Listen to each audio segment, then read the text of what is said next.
Good morning. Welcome. Oh God, I sound tired because I haven't had my drink this morning. It's okay.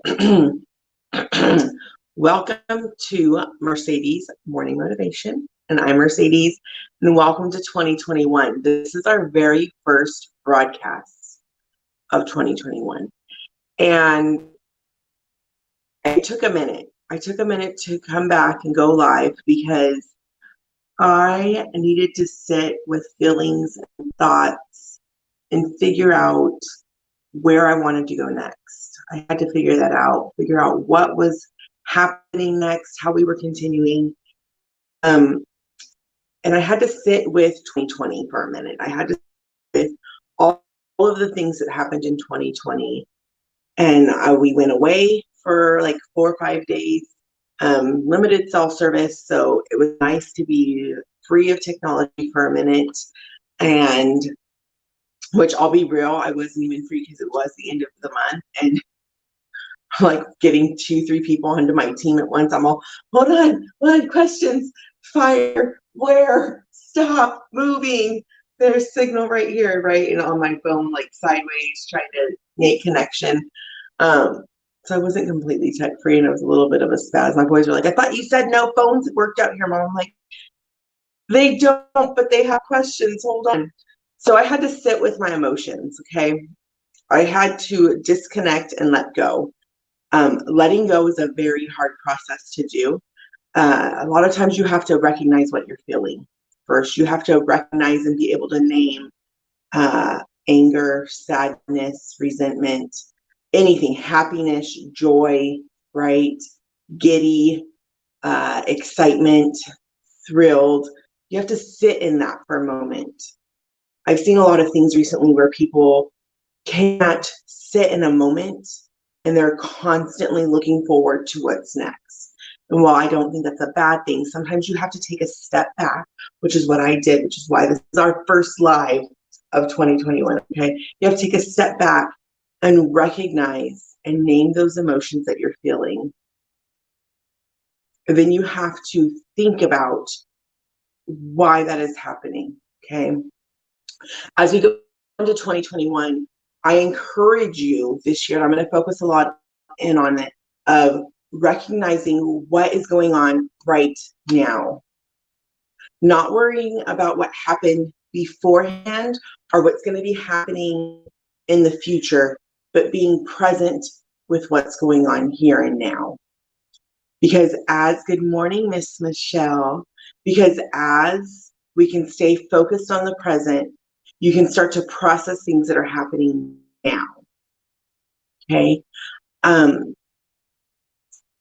You have to just sit in it. You can't process something and recognize what had happened unless you're sitting in it. So as I was sitting in my emotion and sitting in these feelings and taking some quiet time over the last week or so of looking back at 2020, a lot of loss happened. We lost 2 of Troy's siblings. Okay. We had family members get sick, a lot of friends get sick, friends that came close to losing spouses.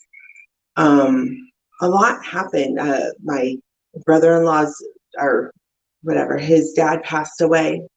There's a lot that happened in 2020, a lot of bad that happened, but there's also so much good that happened for our family. As I listen to my children scream out in the living room right now, we did get to spend quality time together. A lot of quality time. Sometimes I may have ran out into the garage screaming over the amounts of quality time that we had, but it was still there. We got to take a few more camping trips this year. We weren't bombarded with sports that the boys love, so it's not really a bombard, like a negative thing, but we are typically on the go every weekend for about 6 months out of the year because the boys are in sports and running around in the constant movement. Right? That came to a halt last year, which was hard. But then we started our new business, which I have a group starting for that right now. I was able to get through my schooling, which was challenging, but I'm starting a new career this year, right? I have a new position I'm going into. I want to know from you, what are the positive things that happened last year for you? Share one down below. Tell us something good that came out of 2020. There was a lot of bad, but there was also a lot of good. And I'm not saying that we forget about the bad. You have to recognize that the bad's happening so you can find joy in the good. Okay? So as you go through your day today, recognize what's gone on, recognize how you felt, but also take time to recognize the positive. We can't move forward into a brand new glorious year, right? Even if things are still going to seem a little chaotic. I know, Bash, I'll let you on just a second, baby. I'll let you on just a second. My dog's crying. He wants out of the room. So you have to focus on the positive. He made me lose track. As you go forward, focus on some positive as well. We can create so much in our lives. There's so much that has been planned for us in abundance, but we have to choose to go after that. All right. Talk to you later. I hope you have a wonderful day. Remember, you are smart, you are capable, and you are amazing. Okay? You can do big things. Maybe today it's just a shower, and that's okay. But you are still amazing. I'll talk to you later. Bye.